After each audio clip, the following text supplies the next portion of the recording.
Hey mom, it's officially been 3 months since I moved to Thailand, and I didn't fully grasp the weight of that until something simple reminded me.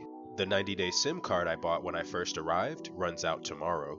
That small detail, so ordinary, hit me in an unexpected way. When I first landed, that SIM card was one of my first anchors.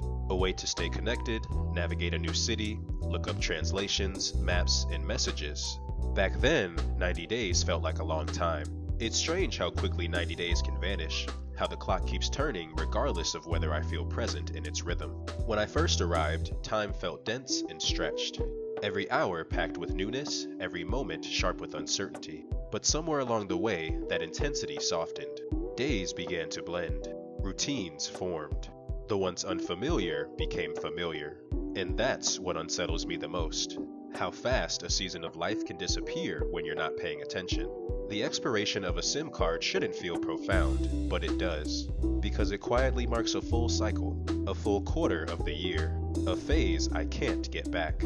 I've always known that time is finite, but living abroad, immersed in a completely new lifestyle, has made that truth visceral. 90 days ago, I was fasting until 4 p.m. in Vietnam, climbing mountains and lifting weights with a fire in my chest. Now I teach for 8 hours a day, often too tired to chase that same level of physical intensity. And truth be told, I've gained 5 pounds since I've been in Thailand. Not out of carelessness, but simply because time rearranged my life. My energy shifted with my priorities. And in that subtle shift, I see how time molds us when we're not looking. It shapes the body, dulls or sharpens the mind, deepens or distracts the spirit, depending on how we choose to meet it. But here's the gift buried inside this reflection: awareness. Now that I've seen how quietly 90 days can go by, I feel a profound responsibility to meet the next 90 with intention. This isn't just about fitness or productivity, it's about honoring time itself.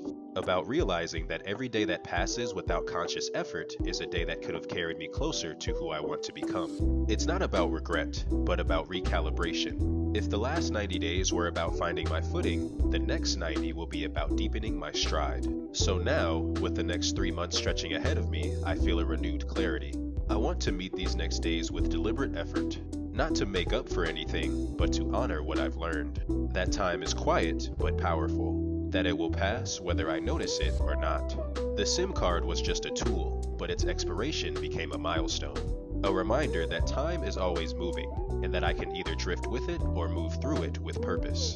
That choice, as always, is mine. I recalibrated my perception of time with the koi fish, and that was it for my day.